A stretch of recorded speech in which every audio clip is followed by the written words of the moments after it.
주가 보이신 생명의 길 나 주님과 함께 우리 찬양 드리고 우리 강의 시작합니다.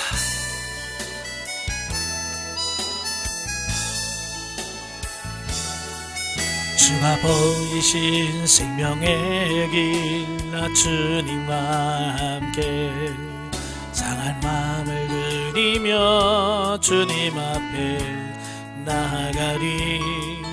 나의 의로움이 되신 주 그 이름 예수, 나의 길이 되신 이름 예수. 나의 길 오직 그가 하시나니 나를 단련하신 후에 내가 정금같이 나으리라.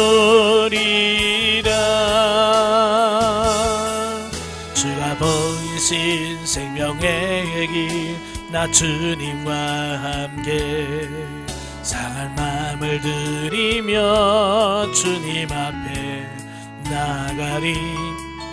나의 의로움이 되신 주 그 이름 예수, 나의 길이 되신 이름 예수. 나의 길 오직 그가 하시나니 나를 단련하신 후에 내가 정금같이 나으리라.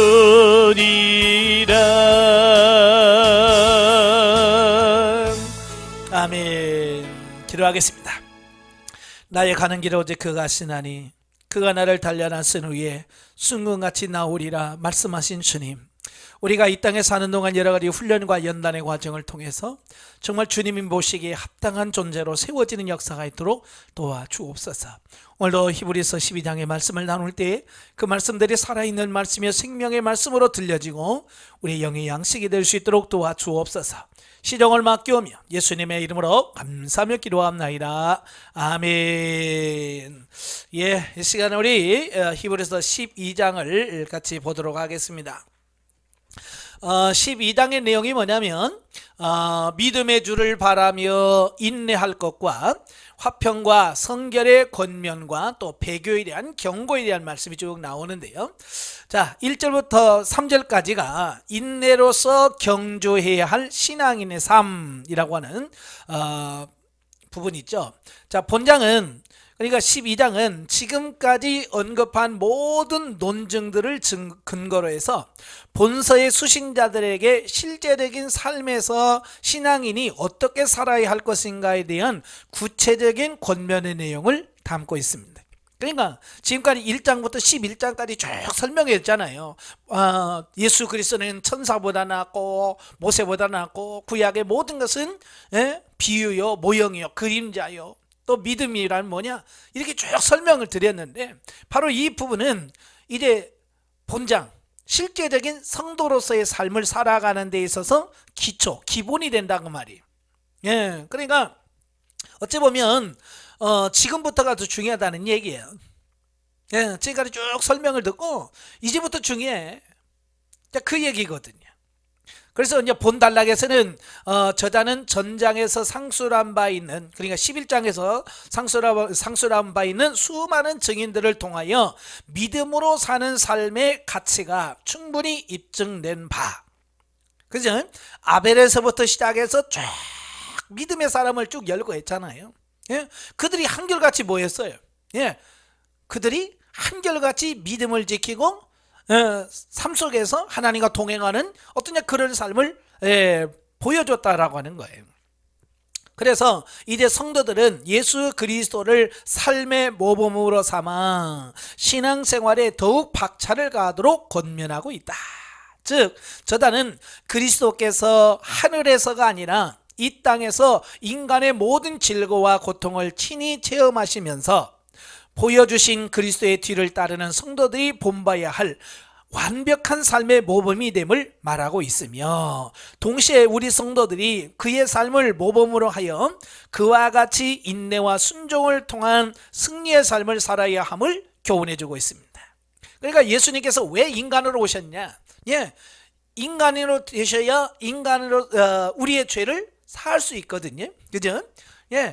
그래서 주님이 친히 인간으로 되셨고요. 또 한 가지는 뭐냐? 인간의 육신으로 오신 예수님께서 승리했던 그 삶을 보여주면서, 자, 내가 승리하지 너희도 승리할 거야 라고 하는 어떤 삶의 모범을 그대로 보여주기 위한 부분이다 라고 하는 사실이에요. 그래서 이 모델, 그러니까 그리스도의 장성한 분량에까지 성장해야 될 어떤 모델을 우리가 예수님을 통해서 보여주었다는 거예요. 그래서 예수님께서 이 땅에 살면서 대인관계를 어떻게 하셨는지, 대신관계는 어떻게 하셨는지, 물질관계, 또 능력 행함에 대한 이런 모든 부분을 다 본을 보여주셨어요. 그래서 우리가 성경을 보면서 예수님께서는 이렇게 하셨구나, 예수님께서 이렇게 하셨네 라고 하는 걸 보면서 우리도 그렇게 살아야 되겠구나, 이렇게 결단하고 결심하도록 만든 거예요. 특별히 그 중에서 하나가 뭐예요? 오늘 11에서 12장과 연관돼서 예수님은 뭐야? 이 세상에 오셔서 구속사역을 다 마치시고 마지막에 어떻게 했어요? 십자가를 못 박혀 죽으셨잖아요. 많은 사람들이 고난 힘들다 그러면 다 도망가잖아, 피하잖아요. 그런데 예수님께서는 그 예루살렘에 자발적으로 올라가셨고, 그 십자가를 자발적으로 지셨고, 무덤 속에 들어가셨단 말이에요. 바로 이걸 보여주고 있습니다. 예수님은 고난이 온다고 힘들다고 포기하지 않고 끝까지 인내했다는 거예요. 이걸 보여주면서 너희들도 어떻게 해야 돼요? 여러 가지 고난이 왔을 때 그 고난 때문에 힘들다고 포기해서 오늘부터 교회 안 나가, 그게 아니라 끝까지 믿음을 지켜야 된다, 이걸 말씀해주고 있는 겁니다. 그러니까 오늘 이 시대에도 오늘 이 말씀이 정말 필요한 말씀이에요. 오늘 성도들을 보면 복받아라 그러면 좋아해요. 그러나 고난을 통과해라 그러면 싫어해요. 왜? 고난 자체를 싫어합니다. 자, 그러나 우리는 예수님이 고난을 통해서 승리하셨고 하늘 보좌에 올라가셔서 만왕의 왕이 되셨던 것처럼 우리도 이 세상에서 고난을 통과해야 돼. 그래야 하늘에서 상이 되고 하늘에서 왕 같은 제사장으로서 왕노를 하며 살 수 있다, 그 말이에요. 그러니까 이 땅에서 고난이 없이는 하나님의 영광이 없다는 거예요. 그래서 사도 바울도 우리가 이 땅에서 여러 가지 고난을 받지만 그러나 하늘에서 받을 영광과 좋게 비교할 수 없다는 얘기예요. 그러니까 이 땅에서 받는 고난이 결국 하늘의 영광과 연관되어 있다는 거예요. 그러니까 어떻게 해야 되겠어요? 고난을 피해야 돼요? 통과해야 돼요? 당연히 통과해야 된다. 그 얘기를 지금 히브리서에서 쭉 말씀해주고 있는 거예요. 우리가 아무리 힘들고 어려워도 포기하지 말고 정말 예수님 바라보면서 승리해야 될 줄로 믿습니다. 그 다음에 이제 두 번째 단락은 이제 4절부터 13절까지인데 바로 이 성도가 받을 징계의 유익에 대한 말씀을 합니다.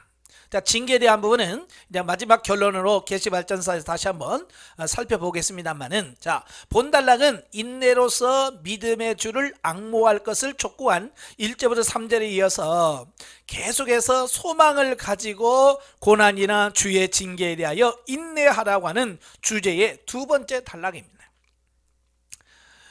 그러니까 이런 고난 속에서 우리가 할 수 있는 가장 좋은 자세가 뭐냐? 인내라면 인내. 자, 그런데 동일한 주제를 가지고 있는 인내에 대한 권면을 하고 있으면서도 앞단락과는 약간의 차이점을 가지고 있습니다. 자, 그 차이란 앞단락이 그리스도의 삶을 모범으로 하여 신앙생활을 하는 중 당하게 되는 각종 고난을 인내하라는 인내에 대한 원론적인 권면을 했다면, 본단락은 특별히 성도가 신앙생활 중에 성도의 신앙 연단을 위하여 주시는 하나님의 징계에 대하여 인내하라고 권면합니다. 그래서 인내의 구체적인 이유를 밝히고 있어요. 그러니까 우리 성도들이 당하는 예, 징계는 두 가지가 있다는 거예요. 예, 하나는 뭐냐? 자기가 지은 죄에 대한 대가를 치르는 그 죄로 인한 징계가 있고, 다른 하나는 뭐냐? 다른 하나는 우리를 영적으로 좀 더 성장 성숙시키기 위해서 하나님께서 주시는 징계다 그 말이에요. 예. 그래서 지금 여기서 말씀하고 있는, 그냥 본문에서 말씀하고 있는 징계는 전자의 후자예요. 후자죠. 하나님께서 우리를 영적으로 더 세우시기 위해서 하나님께서 우리에게 주시는 여러 가지 고난이 있는데, 그 고난이 왔을 때에 우리가 어떻게 해야 된다고요? 예, 인내해야 된다. 그럼 왜냐? 예? 왜? 그 이유를 밝히는데요. 즉 성도에 대한 하나님의 징계는 마치 육적 아버지가 잘못을 범한 자식에게 사랑의 매질을 하는 것과 동일한 것으로 결국 성도 자신의 신앙 성숙을 위해 주는 것이므로 참고 인내하라는 것이에요. 예. 우리가 잘못해서 징계를 받는다면 그건 우리가 소용이 없죠. 예? 아무 의미가 없습니다. 그러나 예, 우리가 영적인 성장과 성숙을 위해서 당하는 고난은 인내해야, 끝까지 감당해야 된다라고 말씀해주고 있습니다. 그럴 때 예, 신앙의 성숙과 성장이 일어난다.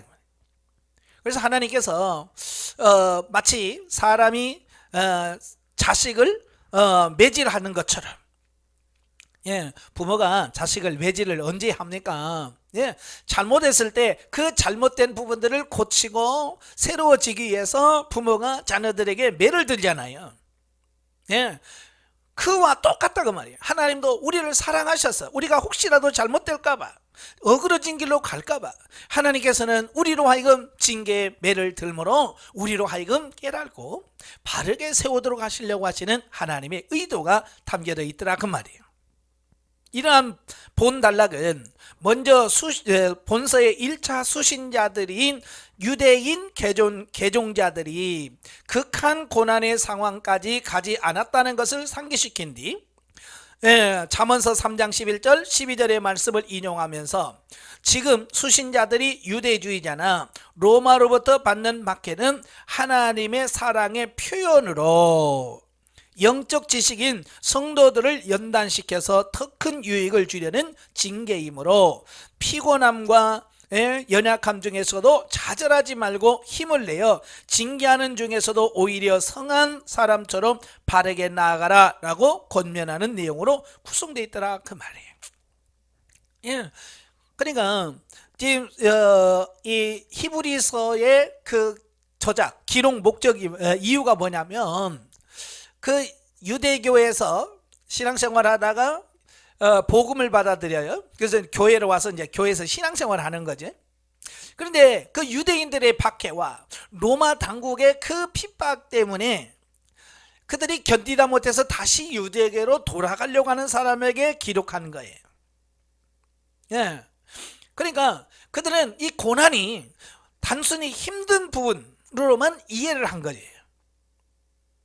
그런데 이 성경의 히브리서는 뭐라고 하냐? 그건 하나님의 사랑의 표현이다.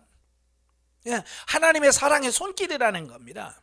예, 그러니까 고난을 바라보는 우리의 사고와 가치관을 바꾸라 그 말이. 예, 이 가치관이 바뀌지 않으면 우리는 수없이 고난을 받으면서도 우리는 하나님을 원망하면서 왜 나만 겪는 고난이냐고 불평하면서 원망하며 살 수 있다. 그러지 말고, 고난은 하나님께서 우리에게 주시는 선물이요, 하나님의 귀한 사랑의 손길이라고 하는 것으로 이해해야 된다라고 말씀해주고 있습니다. 자, 그래서 그걸 어떻게 해요? 예, 하나님의 사랑의 손길이라고 생각하니까 어떻게 해야 돼요? 예, 그걸 인내하면서 잘 견뎌가야 되겠죠. 예, 그러면서 날마다 우리가 새로워져야 돼. 왜냐하면 그 고난이 우리에게 유익을 준다 그 말입니다. 예. 그래서 우리는 징계 중에 낙심하지 말고 소망 중에 더욱 하나님께 나아가야 된다 그 말이에요. 예. 다시 말해서 고난이 힘들고, 예, 고난이 싫다고 신앙생활을 저버리는 경우가 있다면 그건 가장 미련한 사람 중에 하나일 거예요. 우리는 힘들어도 가야 되고요, 어려워도 가야 돼. 고난이 와도 승리해야 될 줄로 믿습니다. 자, 세 번째 단락은 이제 14절부터 17절까지 보는데요. 자, 화평과 거룩함에 대한 권면입니다. 고난 중에 인내하며 하나님의 징계를 달게 받으라고 권면한 저자는 본 단락에서 한 걸음 더 나아가서 이제 성도가 구원의 은혜에 멀어지지 않기 위해서 인내 위에 화평과 거룩함을 더하라고 권면하고 있습니다. 그러니까 단순히 그냥 고난이 와도 인내만 할 것이 아니라 그 인내하면서 우리의 삶의 현장에서 나타내야 될 것이 있어요. 그게 뭐냐? 화평과 거룩함이라고 하는 거예요. 다시 말하면 우리가 예수 그리스도를 믿고 내가 신앙생활을 한다, 내가 하나님의 자녀가 되었다라고 말하면서 삶 속에서 화평하지 못하고 서로 싸우고 다투고 막 그런다고 한다면 하나님께 영광이 안 되겠죠. 자, 그래서 여기 뭐라고 그래요? 예, 그런 사람은 주를 보지 못한다. 성경 보면 주를 다시 보지 못하게 될 거래. 예, 주를 보지 못한다고 하는 말은 무슨 말이에요? 예, 구원 없다는 얘기예요. 내가 예수 그리스도를 믿고 변화되어서 새로워져서 화평한 거 거룩함을 유지해야지. 그렇지 않으면 천국 못 간다, 그 얘기예요. 그러니까 교회만 나온다고 구원 받는 게 아니란 말이에요. 그래서 교회에서는 아무리 화가 나고 예? 성질이 나고 뭘 해도 서로 싸우지 말고 서로 화평함으로 하나가 되는 귀한 은혜가 있기를 바랍니다. 예, 즉 본단락을 전개시킴에 있어 저자는 초두에서부터 화평과 거룩함이 없으면 거룩하신 주님께 나아갈 수 없고 결국 신앙이 퇴보하게 되므로 모든 사람과 화평하고 거룩하도록 노력하라고 명령하고 있습니다. 예. 그래서 우리가 모든 사람이라는 불신자까지도 말씀하고 있고 심지어 자기를 고난 가운데로 이끄는 사람을 말합니다. 파트너까지도 사랑해야 된다, 그 말씀을 하고 있습니다. 그리고 나서 저자는 화평하지 못하고 거룩함을 지키지 못하면 왜 주님께 나아가지 못하며 왜 주님 안에서 거하게 되지 못하는지를 설명해 주고 있습니다. 예, 이유를 설명하죠. 그 이유는 화평에 반대되는 분열의 쓴 뿌리를 퍼뜨리는 자와 거룩함에 반대되는 음행과 식물을 탐하는 것, 곧 육신에 속한 것을 탐하는 자는 장자의 직분을 팥죽 한 그릇에 팔아먹은 에서가 자기의 장자권을 되찾지 못하여 그리스도 계보에서 떨어져 나간 것처럼 결국 회개할 기회를 얻지 못하고 사망에 이르게 되기 때문이다 라는 거예요. 에서는 자기의 장자권을 어떻게 했어요? 경홀히 여겼단 말이에요. 그래서 나중에 내가 장자권을 팔아도 내가 축복은 받겠지라고 생각했어요. 그러나 야곱에게 팥죽 한 그릇에서 장자권을 팔아서 결국 그는 장자의 축복을 받지 못하고 그리스도의 계보 구속사에서 배제되어지는 이런 저주를 받게 된 거예요. 그러니까 오늘날도 우리가 힘들다고 어렵다고 하나님 말씀대로 살지 않으면 결국 에서와 같은 그런 결과를 초래하게 될 거다라고 하는 말씀이에요. 이 말은 굉장히 중요한 말씀입니다. 아시겠죠? 자, 우리도 그래요. 성도들 보면 개인적으로는 아주 잘해. 개인적으로 보면 헌금도 잘하고 봉사도 잘하고 뭐 예배도 잘 드리고 자 그래요. 그러나 모이면 문제가 돼. 가정에서도 화목하지 못하고 교회 기관에서도 화목하지 못하고 예, 이런 삶이 너무 많아요. 과연 그런 삶이 하나님께서 인정하는 삶일까? 우리가 예수 믿는 사람들을 부르는 호칭이 뭐예요?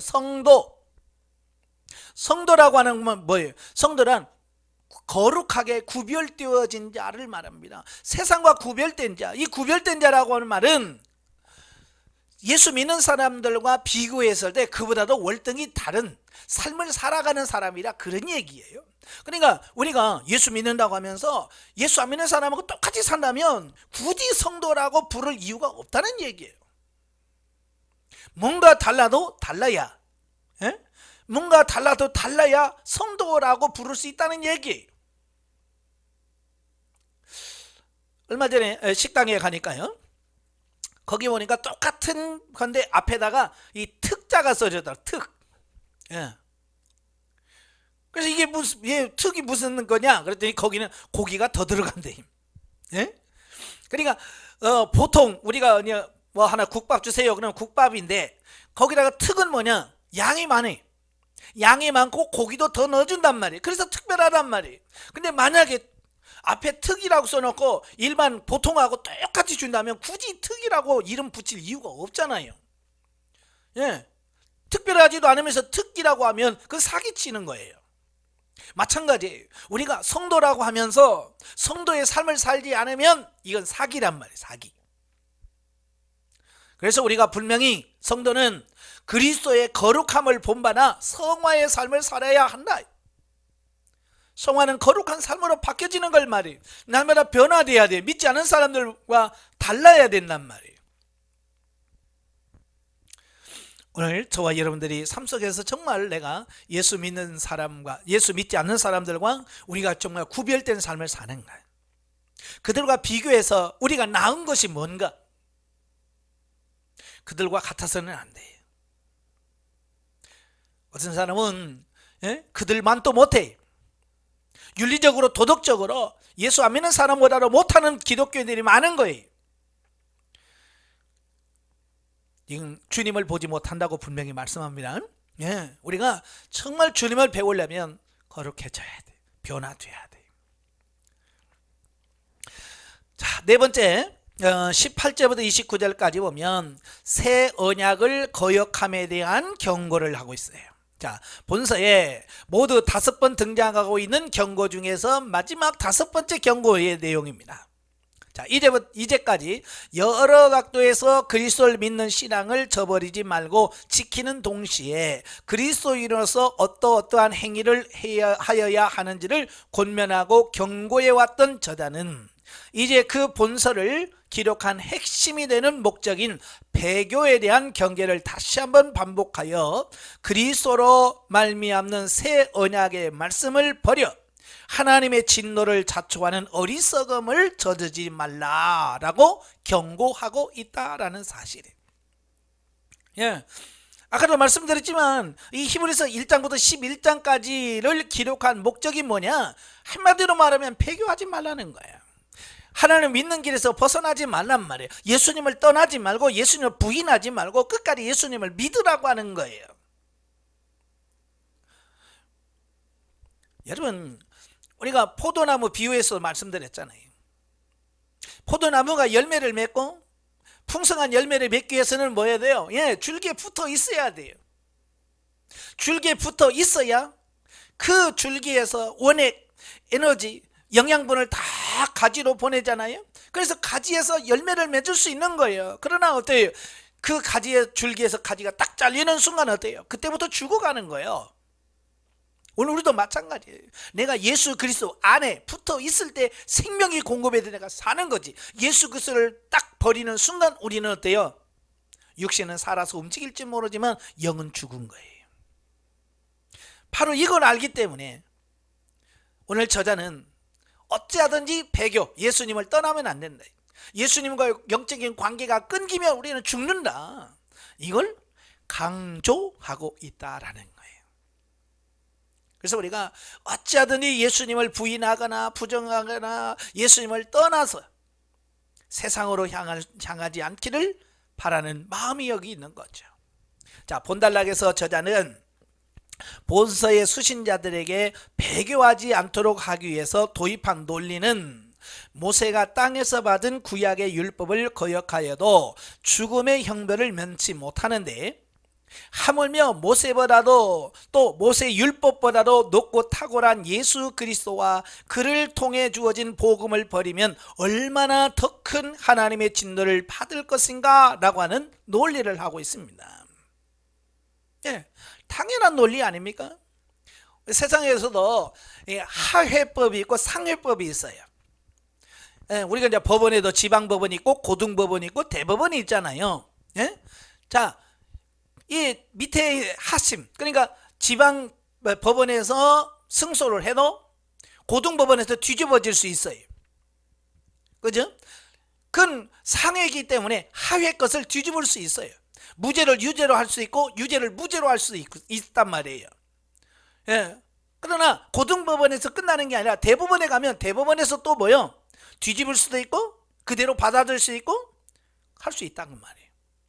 위에 있는 상해법은 하해법을 능가하기 때문에 다스릴 수 있단 말이에요. 율법이 뭐예요? 예수 그리스도가 오시기까지 임시로 주어진 그림자요? 예표요? 모형이라고 그랬잖아요. 그러니까 그 율법도 모형에 불과한 그 율법을 어겼을 때는 어떻게 해요? 돌로 쳐 죽이잖아요. 그죠? 그래서 모세 시대에 안식일 날 나무에 따고, 예? 나무에 따고 어때요? 돌에 맞아 죽잖아요. 자, 이렇게 구약의 모세의 율법을 어겨도 이는 죽음을 당할진데 모세보다도 훨씬 더 훌륭하시고 능력이 많으시고 탁월하신 예수 그리스도가 하신 그 계명 복음을 어긴다고 한다면 어떻게 되겠는가? 더 큰 징계를 받지 않겠냐? 그 얘기예요. 즉 당시 유대인들이 잘 알고 있었던 과거의 사례를 사용하여 저자는 아주 적절하고 탁월하게 그리스도와 신약의 복음을 버리는 것이 결코 용서받지 못할 참으로 무서운 것임을 유대인으로서 개종한 본서의 수신자들에게 경고해주고 있는 거죠. 배신하지 말라는 거예요. 배교하지 말라는 거예요. 예수님 떠나면 반드시 무서운 심판이 있을 거다라고 하는 경고의 메시지다라고 하는 사실입니다. 그리고 저자는 이러한 배교에 따른 무서운 경고 속에도 그리스도를 믿는 자는 하늘나라의 유업으로 받은 자이므로 그 은혜를 따라 배교하지 말고 하나님을 기쁘시게 하자는 긍정적인 관점에서 접근 또한 잊지 않는다 그랬어요. 그래서 거기 보면 뭐라고 그랬어요? 성경에 보면 27, 28절에 보면 우리가 은혜를 받자. 28절에 그러므로 우리가 흔들리지 않는 나라를 받았은지. 여기서 흔들리지 않는 나라는 뭐예요? 하나님의 나라. 하나님의 나라를 우리에게 유업으로 받았단 말이에요. 예수 그리스도를 믿을 때 천국을 소유한단 말이에요. 천국을 받는 거예요. 그랬다고 한다면 은혜를 받자. 은혜를 받자는 겁니다. 이로 말미암아 경건과 두려움으로 하나님을 기쁘시게 섬기라. 여기서 은혜를 받는다라고 하는 말은 어떤 사람은 감사로 돼 있어요. 감사. 하나님께서 우리에게 하늘에 흔들리지 않는 하나님의 나라를 주셨음에 우리가 어떻게 하냐면 감사하자. 은혜를 받자라고 하면 감사하자는 얘기예요. 그래야지, 감사해야지. 그 어렵다고 힘들다고 떠나면 안 된다는 얘기죠.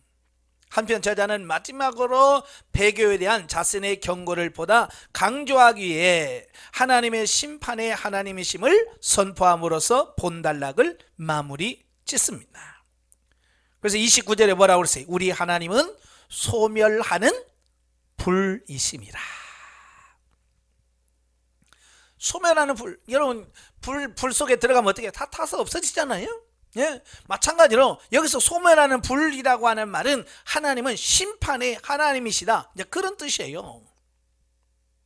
다시 말하면 배교, 즉 하나님을 버리고 예수 그리스도를 버리고 다시 유대교로 돌아간다면 하나님으로부터 무서운 불의 심판을 받을 수밖에 없다는 얘기를 하고 있는 겁니다.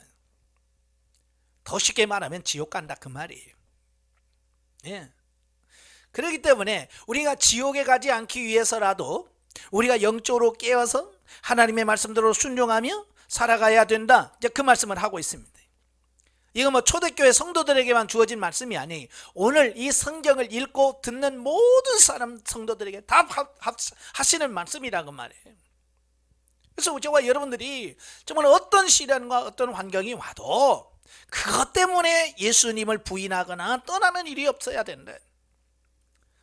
왜? 그게 예수님께 붙어 있는 것이 생명이고 예수 그리스도를 믿는 것이 구원이고 영생이기 때문에 그렇다. 그 얘기를 하고 있습니다. 자, 오늘 마지막으로 이제 성경 계시발전사적 이해를 보도록 하겠습니다. 오늘은 징계라고 하는 부분을 같이 보려고 그래요. 징계, 다른 말로 이제 훈계라고도 하는데요. 징계라고 하는 말을 국어사전에 찾아보니까 잘못이나 허물 따위를 나무라서 벌을 내리거나 제재를 가함이라고 되어 있어요. 예. 그러니까 아까도 말했죠. 징계라고 하는 것은 두 가지라고 그랬어요. 하나는 뭐요? 우리가 죄를 지어서 잘못했을 경우에 하나님께서 우리를 돌이키도록 하기 위해서 거기에 대해서 형벌을 내리는 걸 징계라고 말합니다. 국어사전은 그걸 얘기했어요. 잘못이나 허물 따위를 나무라서 벌을 내리거나 제재를 가하는 것이 징계다. 그래서 회사나 어떤 직장에서나 어디서나 그러잖아요. 잘못하면 거기서 징계를 내리잖아요. 그래서 뭐 감봉 처분 있고 또 강등 있고 또 면직 있고 해임 있고 그러잖아요. 그런 부분들을 보면서 우리도 잘 살아야 되죠. 자, 히브리어로는 모셀, 또 무살이라고도 합니다. 이 징계를 모셀, 무살, 또 헬라어로는 파이데이아라고 합니다. 파이데이아라고 하는 말인데 이 말은 뭐냐면 훈육. 잘못했을 때 이렇게 하면 안 된다, 그렇게 살면 안 된다라고 교육하는 거. 이 교육 또는 징벌이라고 하는 건 뭐예요? 그 사람이 행한 행위에 대하여 벌을 내려주는 걸 말해요. 징벌, 교정이라는 건 바꿔주는 거죠. 잘못되어진 부분을 바꿔주는 걸 말해요. 우리가 뭐 가끔 허리 교정한다, 골반 교정한다, 체형을 교정한다 그러잖아요. 교정이라는 건 잘못되어진 부분을 바르게 다시 돌려준다, 그 얘기잖아요. 그 다음에 훈련이란 뜻이 담겨져 있어요.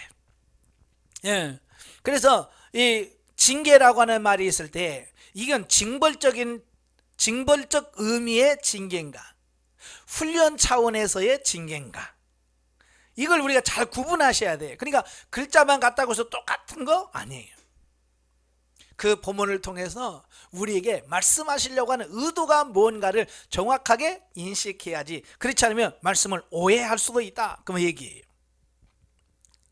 자, 성경에 보면 징계라고 하는 말이 49에 나와요. 징계라고 하는 말이 49에 나오고 훈계라고 하는 말이 34번 나오고요. 징벌이라는 말이 24번 나오고 또 심판이라고 하는 말이 225회 나오고요. 교훈이라고 하는 말이 101회 나오고 연단이라는 말이 21회 나와요. 그러니까 이 징계와 비슷한 이런 여러 말들까지 하면 엄청나게 많은 부분을 성경에서 우리에게 말씀하고 있다는 얘기를 하고 있는 거예요. 특히 징계는 하나님의 공의의 성품이 작용한 거예요. 하나님께서는 여러 성품이 있습니다만은 대표적인 게 사랑의 하나님, 공의의 하나님이라고 하죠. 사랑과 공의. 사랑이라고 하는 것은 아가페, 무조건적인 베푸는, 주는, 값을 따지지 않고 주는 어떤 이런 사랑을 말합니다. 자, 그러나 이 공이라고 하는 말은 반드시 거기에 대한 행한 행위에 대한 상벌이 분명하다. 잘한 사람에게는 하나님이 상을 주고 잘못한 사람들에게는 거기에 걸맞는 벌을 주신다. 이게 징벌과 상을 정말 누가 봐서도 이건 불공평한 게 아니라 참으로 공평하게 이루시고 성취하시는 분이 하나님이라. 우리 사람은 이 사랑과 공의가 일치할 수가 없어요. 같을 수가 없어요. 그래서 법관들도 재판할 때 보면, 예? 누구는 조금 더 강하게 하고 누구는 조금 약하게 하고, 그러자 똑같을 수가 없어요. 예, 그런데 오직 하나님만은 사랑의 속성과 이 공의의 속성이 두 개 완전 조화가 이루어진. 그래서 하나님께서는 불법이 없고요, 불공평이 없고요, 완벽한 거예요. 그래서 하나님은 공의의 하나님이시다. 예. 그래서 성경에 보면 너희가 행한 대로 갚아주겠다. 하나님께서 딱 말씀하셨죠. 행한 대로 갚아주고 너희가 심은 대로 거두게 해주겠다. 이게 하나님의 원리예요. 예. 그러니까 많은 사람들은 행하지 않고 복 달라고 하고 심지 않고 거두게 달라는 것은 이 성경적 하나님의 성품과 전혀 맞질 않아요. 그러니까 아무리 기도해도 안 되는 거죠. 그죠? 예, 심지 않고 하나님 열매를 맺게 해주세요라고 하면 하나도 거둘 수 없는 거예요. 심어야 거둔네. 이게 하나님께서 이미 선포하신 말씀이에요. 그래서 우리는 그 말씀에 순종하면서 열심히 심어야 돼. 복을 받으려면 행해야 되고요. 콩 심을 때 콩 나고 팥 심으면 팥 난다라는 말씀이 있잖아요. 예, 결코 하나님은 콩 심은 데 팥 나지 않게 하시. 팥 심으면 팥이 나지 콩이 나지 않습니다. 이게 공의 하나님의 속성이에요. 자, 역사적으로 보면 이제 창세기 3장 1절부터 24절까지가 그 하나님의 징계가 역사에서 실제로 맨 처음 일어난 사건이 바로 선악과 사건이에요. 예, 하나님께서 아담과 하와를 만드시고 에덴 동산을 창설하십니다. 예, 에덴 동산을 창설하셔요. 그리고 인간 아담과 하와가 하나님과 언약을 맺습니다. 일명 행위 언약이라고 그래요. 어떤 행위? 선악과를 먹느냐 먹지 않느냐라고 하는 행위를 가지고 하나님과 언약을 맺었다. 그래서 행위 언약이라고 말합니다. 그래서 하나님과 이 언약은 지켜야 되는데 3장으로 가면 뱀이 나와서 유혹을 하지요. 예, 뱀의 유혹을 받은 하와가 그 유혹에 넘어가 버리는 거예요. 예, 그래서 하나님께서 먹으면 죽는다고 하신 그 선악의 열매를 먹어버리는 거예요. 그리고 자기만 먹는 게 아니라 남자에게도 남편에게도 주어서 같이 먹습니다. 그러니까 그것을 먹는 즉시 눈이 밝아져서 자기가 벌거벗음을 보았다 그랬죠. 그래서 부끄럽고 하나님도 두렵고 해서 이제 뭐야? 숨지요. 나무 뒤에 숨어 있습니다. 하나님이 찾아오셨습니다. 아담아 부르십니다. 그가 내가 어디 있느냐? 예, 내가 동산에 있습니다. 근데 지금 벌거벗었으므로 내가 지금 두려워서 숨었습니다. 누가 너의 벗음을 내게 알렸느냐? 내가 내게 먹지 말라고 명한 그 나무 열매를 내가 먹었느냐? 그러잖아요. 공의의 하나님이시. 그러니까 그 하나님이 두려운 거예요. 내가 먹지 말라고는 왜 먹었느냐? 라고 하는 그 하나님의 공의의 속성 앞에 아담은 두려운 거예요. 그래서 그 책임을 하와에게 넘기는 거예요. 예. 그래서 뭐라고 그래요? 아담이 이르되 하나님이 주셔서 나와 함께 있게 하신 여자 그가 그 나무의 열매를 내가 줌으로 내가 먹었나이다. 나는 안 먹으려고 했는데 이 여자가 하나님이 주신 이 여자가 나무로 먹으라고. 이 말은 결국은 뭐야? 그 여자를 주신 하나님을 원망하는 거예요. 그죠? 예? 이 여자를 안 줬으면 내가 이렇게 죄 안 질 텐데, 예? 이 여자를 줘가지고 이 여자 때문에 내가 죄 지었습니다 라고 모든 책임을 여자뿐만 아니라 하나님께 돌리는 거예요. 그러니까 하와는 어때요? 예, 여호와께서 여자에게 이르시되 내가 어찌하여 이렇게 하였느냐? 그러니까 여자가 이르되 뭐요? 뱀이 나를 꿰물어 내가 먹었나이다. 뱀은 뭡니까? 예, 하나님이 창조한 피조물의 대표예요. 예, 그러니까 만물의 영장인 사람이 피조물에게 책임을 전가하는 거예요. 그래서 여기서부터 뭐가 돼요? 이제 부부간의 관계가 어그러집니다. 피조물과 인간의 관계가 깨집니다. 그래서 서로 피해를 주고 서로 미워하고 살아가게 돼요. 그래서 오직 그랬으면 부부관계를 왼수지간이라고 할까요? 사실은 원수가 아닌데 그 아담과 하와가 자기 죄를 회개하지 아니하고 전가시킴으로써 그 관계가 깨진 부분이 오늘까지 왔어요. 그래서 수많은 부부들이 부부간에 서로 사랑하지 못하고 갈등하고 심지어는 이혼하는 이런 결과까지 낳게 되는 거예요. 책임을 전가하면 안 돼. 그때 하나님께서 분명히 그들이 행한 행위에 따라서 징벌을 줍니다. 그래서 아담에게는 뭐라고 그래요? 하와에게는 자식을 낳는 수고, 고통을 더하리라. 내가 임신하는 고통을 더하리라. 임신의 고통을 주었어요. 아담에게는 내가 평생 수고하여야 그 소산을 먹으리라. 그래서 노동에 대한 징계를 주셨지요. 뱀은 평생 배로 기어다니야 살고 흙을 먹을 저주를 했고요. 각자 행한 대로 이렇게 벌을 받아요. 이게 하나님의 공의의 하나님이시라 그 얘기예요. 그러니까 처음부터 그랬으니까 이 하나님의 공의는 어때요? 역사적으로 계속 진행되더라 그 말이에요. 자, 신명기 8장. 신명기 8장 4절부터 5절이라고 되어 있는데요. 5절 6절만 봅니다.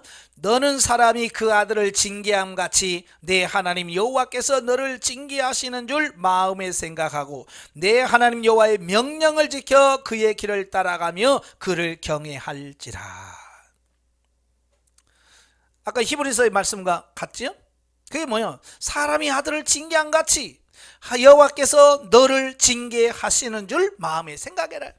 그러니까 하나님 없이 벌 받을 거 생각을 그냥 마음대로 살지 말고 하나님의 심판 앞에서 바르게 살아라 그 얘기를 하고 있어요. 그 길이 뭐예요? 여호와의 명령을 지키고 영원히 그를 경외하는 것. 우리가 해야 될 우리의 마음가짐을 여기서 분명히 선포해 주고 있습니다. 하나님은 어떻다고요? 사람이 자식을 징계함 같이 하나님은 우리를 징계하신다. 자, 그 다음에 사무엘하 7장. 사무엘하 7장 우리가 잘 아는 것처럼 다윗 언약에 대한 말씀을 해요. 그게 다윗이 성전 지으려고 했을 때 하나님께서 성전 짓지 말라라고 말씀하시고 도리어 하나님께서 너의 집, 이게 다윗의 집을 세워주겠다라고 약속하시고 언약하신 내용이 바로 본문 말씀이거든요. 자, 그런데 여기서 이제 14절부터 보시면 나는 그에게 아버지가 되고 그는 내게 아들이 되리니 그가 만일 죄를 범하면 내가 사람의 매와 인생의 채찍으로 징계하려니와 그랬어요. 네, 너희 아들이 왕이 될 텐데 그 왕이가 이제 성전을 건축하고 계속해서 왕위를 물려줄 텐데 그러면서 뭐라고 그래요? 내가 그의 아버지가 되었어요. 그가 만일 죄를 지으면 내가 그를 징계할 텐데 사람의 매와 인생의 채찍. 사람의 매가 뭐겠어요? 사람을 통해서 공격하는 걸 말하잖아요. 그래서 솔로몬 시대에 반역 사건이 일어나잖아요. 세바의 반역 사건이라든지 이런 반역 사건이 일어나는 거예요. 하나님 말씀으로 살지 않으면 여러분도 마찬가지예요. 누군가가 대적하는 사람이 나와. 내가 하나님의 말씀대로 살지 않으면 나를 대적하는 누군가가 나와. 인생의 채찍이라고 했어요. 내가 살아가면서 인생에서 쓴맛을 보는 거예요. 고통을 겪는 겁니다. 이게 뭐예요? 하나님의 징계라고 말이에요. 근데 그게 미워서가 아니라 우리를 사랑하기 때문에 그렇게 한다 그 말이에요.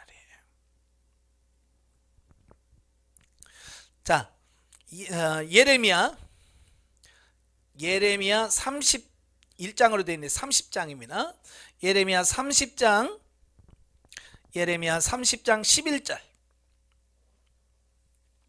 30장 11절에 보면 이는 여호와의 말씀이라 내가 너와 함께 있어 너를 구원할 것이라 너를 흩었던 그 모든 이방을 내가 멸망시키리라 그럴지라도 너만은 멸망시키지 아니하리라 그러나 내가 법에 따라 너를 징계할 것이요 결코 무지한 자로만 여기지 아니하리라. 여기서 뭐라고 나왔어요?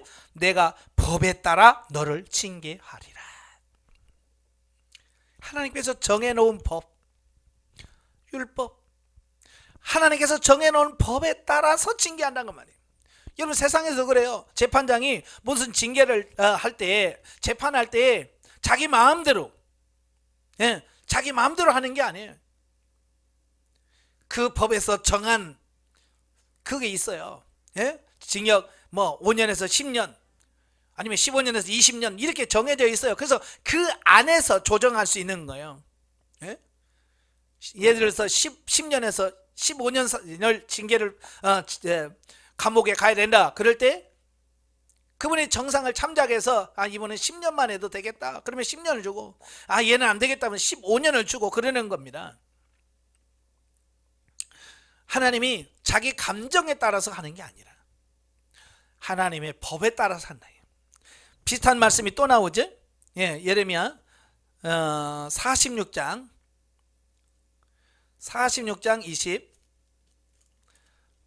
28절 예레미야 46장 28절에 보면 여호와의 말씀이라 내 종 야곱아 내가 너와 함께 있나니 두려워하지 말라 내가 너를 흩었던 그 나라들을 다 멸할지라도 너는 사라지리 아니하리라 내가 너를 법도대로 징계할 것이요 그랬죠. 아까 말씀과 똑같아요. 하나님은 자기 자신이 정해놓은 법, 우리나라는 헌법에 의해서 헌법이 정한 대로 심판한 것처럼 하나님도 정해놓은 법에 의해서 공의롭게 우리를 심판하실 것을 말씀해 주고 있습니다. 그래서 우리가 법을 알아야 되죠. 많은 사람들이 법을 몰라서 죄를 지을 때가 많아요. 물론 법을 좀 안 사람들은 법망을 피해서 죄를 짓지만 몰라도 죄를 짓는단 말이에요. 그게 죄인 줄 모르는 게 많은 거예요. 그래서 우리가 성경을 봐야 돼요. 왜? 성경은 하나님의 법이잖아요. 잠언 3장 11절 보시면 잠언 3장 11절 12절에 보면 내 아들아 여호와의 징계를 경히 여기지 말라 그 꾸지람을 싫어하지 말라 대저 여호와께서 그 사랑하는 자를 징계하시기를 마치 아비가 그 기뻐하는 아들을 징계함같이 하시느니라. 이것은 징계받는 우리들의 자세를 말합니다. 사람도 이 징계받는 걸 싫어하지요. 누가 꾸지람을 하면 더 열받아하는 경우가 많이 있어요. 근데 그러지 말라는 거예요. 하나님의 징계를 경히 여기지 말라는 거예요. 가볍게 우습게 여기지 말라는 겁니다. 그의 꾸지람을 싫어하지 말라는 거예요. 그걸 하나님께서 징계하시고 한 꾸지람을 그냥 달게 받으라는 얘기예요. 합당하게 받아들이란 말. 그래서 바꿀 건 바꾸고 변화될 건 변화되어야 우리가 새로워질 수 있다. 그 얘기를 하고 있습니다. 자, 이렇게 그 외에도 많아요. 자, 그런데 이제 구약에서의 징계. 구약에 보면 하나님께서 이스라엘 백성들을 잘못하거나 백성들이 잘못했어요. 하나님께 징계를 주시는데 그 징계가 뭐냐면 주로 고난, 질병, 자연재해, 전쟁, 최후 마지막에 그래도 말을 안 들으면 포로가 되어서 흩어버리는 거예요. 이게 하나님께서 이스라엘 백성들에게 내린 징계다라고 볼 수 있습니다. 바로 레위기 26장 14절에서 39절, 신명기 28장 15절부터 68절에 보면 너희가 내 말을 듣고 순종하면 내가 이렇게 복을 주겠지만 내 말을 듣고 순종하지 않으면 이와 같이 징계를 받으리라. 그래서 계속 쭉 설명한 내용이 쭉 나오네요. 그 내용들이 크게 고난, 질병, 자연재해, 전쟁, 포로, 자, 이런 걸 말씀해 주고 있어요. 그래서 구약에서는 주로 뭐예요? 신체적으로, 육체적으로, 환경적으로 가해지는 어떤 이런 것들의 그런 부분을 볼 수 있어요. 자, 그런데 이제 신약으로 좀 넘어오면 이 개념이 약간 달라져요. 예. 구약적 개념과 신약적 개념이 많이 달라요. 특별히 이제 요한복음 9장에 보시면 9장 1절부터 12절까지 보면 날 때부터 맹인되었던 사람들을 만납니다. 길을 가시다가 날 때부터 맹인된 사람을 만나. 그러니까 제자들이 궁금한 거예요. 그래서 묻지요. 라삐어, 이 사람이 맹인으로 난 것이 누구의 죄로 인함이니까? 제자들은 지금 나면서부터 맹인으로 태어난 이 사람을 하나님의 징계, 저주 이런 걸로 인식을 한 거예요. 그렇죠. 우리가 보면 그 나면서부터 신체적인 불구를 장애를 가지고 태어난 사람들이 많잖아요. 그래 우리는 보통 뭘 생각합니까? 아, 무슨 죄를 져가지고 이렇게 생각할 수 있다 그 말이에요. 이건 구약적 개념이에요. 그래서 예수님께서 그들에게 말하기를 이 사람이 뭐예요? 이 사람이나 그 부모의 죄로 인한 것이 아니라 그에게 하나님이 하시는 일을 나타내고자 하심이라. 이건 하나님이 하시는 일을 나타내려고 하는 거지 누구의 죄 문제가 아니다. 그래서 징계를 그냥 무조건 하나님의 벌, 죄지어서 하는 거 뭐 이렇게만 생각하지 말라는 거예요. 그 속에서도 하나님의 뜻이 들어있더라. 네? 그래서 우리는 하나님의 뜻을 찾아서 발견해서 가야지 그냥 표면적으로 힘들다 이런 것만 보면 안 된다는 말이에요. 자, 고린도전서 11장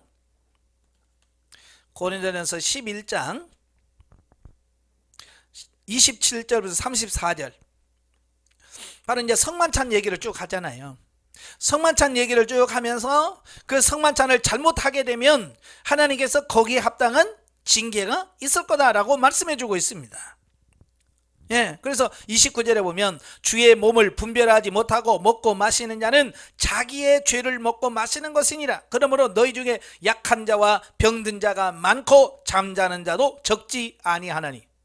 여기서 약한 자나 병든 자나 잠자는 자, 이건 하나님의 징계로 인해서 어떤 사람은 약해지기도 하고 어떤 사람은 병이 들기도 하고 어떤 사람은 심지어 죽기까지 한다는 말이에요. 하나님의 징계로 이 성만찬 잘 하지 못함으로 인해서 오는 부분이죠. 그러면서 뭐라, 우리가 우리를 살폈으면 판단을 받지 아니하려니와 우리가 판단받는 것은 주께 징계를 받는 것이니 이는 우리에게 세상과 함께 정죄함을 받지 않게 하려 하심이라. 우리가 잘못하면 하나님께서 우리 징계하신대요. 왜? 세상과 함께 정죄받지 않게 하려 함이라. 여기서 세상과 함께는 뭐예요? 이 세상의 삶이 마무리되면 주님 앞에서 어떻게 해요? 백보라 심판할 텐데 이렇게 우리가 살아서 하나님의 징계를 받아서 내가 변화되지 않으면 결국 이 세상이 마지막 하나님의 심판을 받을 때 우리도 그 자리에서 심판을 받을 수밖에 없다는 얘기예요. 그래서 그걸 방지하기 위해서 미리 하나님께서 우리를 징계하셔서 우리를 변화시키기 위해서 역사하신다. 이게 하나님께서 우리를 사랑하기 때문에 그래요. 사랑하지 않으면 뭐 죄를 짓든지 말든지 그냥 나중에 너 지옥 가 그러면 끝나는 거잖아요. 근데 우리를 사랑하기 때문에 어찌하든지 지옥에 보내지 않으려고 이 땅에 살아있는 동안에 우리에게 병도 주기도 하고 고통을 주기도 해서 우리로 하여금 변화시키고 새로워지게 만들려고 하는 하나님의 손길이 있더라 그 말이에요. 자, 오늘 본문 보십시다. 자, 오늘 본문을 보시면 5절부터 11절까지 보면 각 절마다 이 징계라고 하는 말씀이 쭉 나와요. 자, 5절, 우리가 아들에게 권하는 것 같이 너희도 너희에게 권면한 것이 말씀도 잊었도다. 이르시되 내 아들아 주의 징계하심을 경히 여기지 말며. 아까 잠언서에서 그대로 인용하지요. 인용합니다. 6절에 주께서 그 사랑하는 자를 징계하시고 그가 받아들이시는 아들마다 채찍질 하심이라. 7절 너희가 참음은 징계를 받기 위함이라. 8절에 징계는 다 받는 것이거늘 너희에게 없으면 사생자여 친아들이 아니래. 우리는 징계받으면 하나님 우리를 버렸다고 생각하는데 반대란 말이에요. 우리를 사랑하기 때문에 징계하는 거지, 만약에 징계가 없으면 사생자라, 이거 버린 자식이라 그 말이에요. 9절, 사람도 부모가 징계하여도 공경하듯이 우리 영의 아버지께 더욱 복종해야 되지 않겠냐. 10절에 자기 뜻대로 우리를 징계하였거니와 오직 하나님은 우리를 유익을 위하여 그의 거룩하심에 참여하게 하십니다. 그러니까 함부로 우리를 그냥 징계하지 아니하시고 이런 깊은 뜻을 가지고 하신대. 11절에 보면 무릇 징계가 당시에는 즐거워 보이지 않고 슬퍼 보이나 후에 그로 말미암아 연단받은 자들은 의와 평강의 열매를 맺느니라. 그래서 결국 하나님께서 뭐요? 우리를 연단해, 훈련해요. 그래서 의와 평강의 열매를 맺도록 하시려고 하시는 하나님의 섭리하에서 우리를 징계하신다. 그러니까 구약적인 차원의 그 징벌적인 의미와 신약에서의 징계는 약간 달라요. 차원이 다르다 그 말이에요. 계시록 3장 19절에 보면 무릇 내가 사랑하는 자를 책망하여 징계하노니 그러므로 내가 열심을 내라 회개하라. 계시록 2장 3장은 소아시아에 있는 7교회에 보내는 편지 내용이잖아요. 거기 보면 그들의 잘한 점, 또 잘못한 점을 낱낱이 밝히잖아요. 그러면서 그들에게 책망한 게 많아요. 물론 이제 서문학교와 빌라델비아 교회는 칭찬과 저주는 없어요. 그러나 다른 데는 있단 말이에요. 책망이 있단 말이에요. 근데 그 책망이 미워서가 아니라는 거예요. 뭐라고 그랬어요? 내가 사랑하는 자를 책망하여 징계한다. 아까 히브리서 말씀과 같은 거예요. 미우면 징계 안 한단 말이에요. 지옥 가든지 말든지. 그러나 사랑하기 때문에 지옥 보내지 않고 구원하시기 위하여 징계할 수밖에 없다. 이게 하나님의 징계에 대한 사랑의 표현을 말씀해 주고 있습니다. 자, 이렇게 구약은 환경을 통하여 고난, 질병, 자연재해, 전쟁, 포로 등등의 이런 실질적인 육체에 가는 이런 징계가 임했어요. 그럼 오늘날은 없냐? 오늘날도 있어요. 그러나 구약에서는 그 죄에 대한 징벌이 어떤 그런 의미가 있다면 신약시대는 달라요. 같은 징계인데도, 같은 고난이라도 구약과 신약이 다른 거예요. 구약은 뭐냐? 신약에서의 징계는 근본적으로 긍정적인 성격을 띠고 있다. 그래서 긍정적인 성격이라고 하는 것은 뭐예요? 죄에 대한 심판을 하는 부정적인 것이 아니라 영적인 변화와 성장을 위하여 우리에게 주시기 때문에 긍정적인 부분이 있더라는 거예요. 단순히 죄에 대한 심판이 아니라 우리로 하여금 변화되도록 만드시려고 하는 긍정적인 목적하에서 이 징계가 이루어지더라라고 하는 사실이에요. 그래서 사랑으로 했잖아요. 내가 사랑하는 자를 징계하신다. 그래서 율법보다는 사랑의 관계에서 되어 있다. 그래서 조금 어려우면 하나님이 나를 벌내리셔서 라고 하지 말고 하나님이 나를 사랑하셔서 이걸 통해서 나를 변화시키기를 원하시는구나 라고 하는 개념으로 바꿔야 된다 그 말이에요. 근데 아직도 구약적 개념에서 그냥 하나님이 벌내리시고 우리를 징계하시고 저주하시고 이것만 생각한단 말이에요. 그러니까 고난이 싫고 징계가 싫은 거예요. 분명히 아까 말했어요. 하나님의 징계를 싫어하지 마라, 꾸지람을 싫어하지 마라 그랬잖아요. 달게 받아야 돼. 오늘 성도들이 하나님의 징계를 달게 받으려고 그래요? 안 받으려고 그래요? 안 받으려고 그래요. 그러니까 변화가 없는 거예요. 자, 또한 징계에 있어서 부분적으로 정부, 또 학교, 교회, 가정 등의 교육기관에 이임되어 있지만 궁극적으로는 하나님의 손에 달려있다. 그렇죠? 국가에 공권력을 줘서 그 법정을 통해서 세상에서의 죄를 정지하도록 하나님께서 위임해 주신 거야. 일부분. 예. 그래서 국가에서도 잘못하면 교도소 가고 징역 가고, 예? 벌금형을 때리고 하잖아요. 예, 하나님께서 권위를, 예? 그 권한을 주셨기 때문에 그런 거예요. 그러나 근본적으로 징계는 하나님의 손에 달려있다. 예, 하나님의 손에 달려있어요.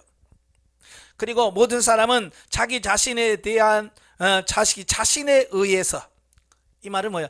자기가 어떻게 살았느냐, 행위에 따라서 영적인 성장과 성숙을 위한 방편으로 주어지기 때문에 원망이나 낙심하지 말고, 결국 징계는 내 행위에 따라서 오는 거예요.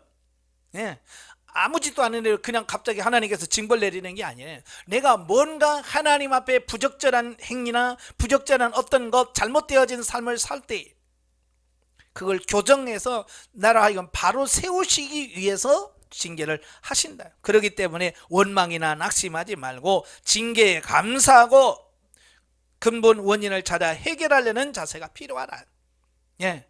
이유가 있으니까 징계할 거 아니에요. 그지? 그러니까 하나님께서 왜 나에게 이런 징계를 주셨지? 무엇 때문일까? 하나님 무엇 때문입니까? 라고 기도하면서 그걸 받고 변화시켜가는, 나를 변화시켜가는, 하나님을 원망하고 불평하는 것이 아니라 나를 변화시켜가는 그런 삶이 되셔야 돼요. 구약에서는요, 하나님의 징계를 내려도 변화가 없어요. 그냥 계속 원망합니다. 모세 시대에, 예? 다단과 아비람이 반역하다가 땅이 갈라져서 죽어요. 그러니까 백성들이 회개하지 않아요. 그 다음날 와가지고 또 모세를 대적합니다. 왜? 징계의 목적을 몰라서 그래. 오늘날도 마찬가지예요. 아직도 구약적인 사고와 가치관이 있는 사람은 징계 자체를 싫어하고 징계의 의미를 아직 몰라요. 징계 그러면 고난만 생각하지, 힘들다만 생각하지, 왜 하나님이 징계를 주시는지를 모르는 거예요. 이제 여러분은 구약적 징계 가치관에서 벗어나서 신학시대에 하나님이 나를 사랑하셔서 나를 변화시키는구나, 변화시켜서 이 환경을 주셨구나 라고 하는 가치관을 바꿔서 우리는 징계도 감사하고 감옥에 들어가도 감사하고, 예? 어떤 환경에서 감사하는 삶으로 바뀌어지는 거예요. 이게 우리의 가치관이 변화됐을 때 우리가 할 수 있는 거예요. 우리의 가치관이 이렇게 변화되길 주님으로 축원합니다. 기도하겠습니다. 은혜로우신 아버지 감사합니다. 오늘도 히브리서 12장의 말씀을 통해서 정말 우리가 아무리 힘들고 어려워도 예수 그리스도를 버리거나 하나님을 떠나 세상과 우상으로 가지 않기를 원합니다. 하나님, 우리를 변화시켜 주옵소서. 언제나 하나님만을 사랑하게 하시고 하나님께서 우리를 사랑하심으로 주는 그 징계를 달게 받고 날마다 내 자신을 바꿔가며 새로워져 하나님이 쓰시기에 합당한 그릇으로 만들어져가는 우리가 될 수 있도록 성령님 도와주옵소서. 우리가 감당할 시험밖에 우리에게 주시지 않는다고 했습니다. 행여라도 우리가 감당지 못할 때쯤에 주님 피할 길을 주신다고 말씀했습니다. 어찌하든지 우리가 주님께서 주시는 그 징계의 손길을 통하여 날마다 편해지고 새로워지는 귀한 은혜가 있도록 도와주시옵소서. 예수님의 이름으로 감사하며 기도합나이다. 아멘.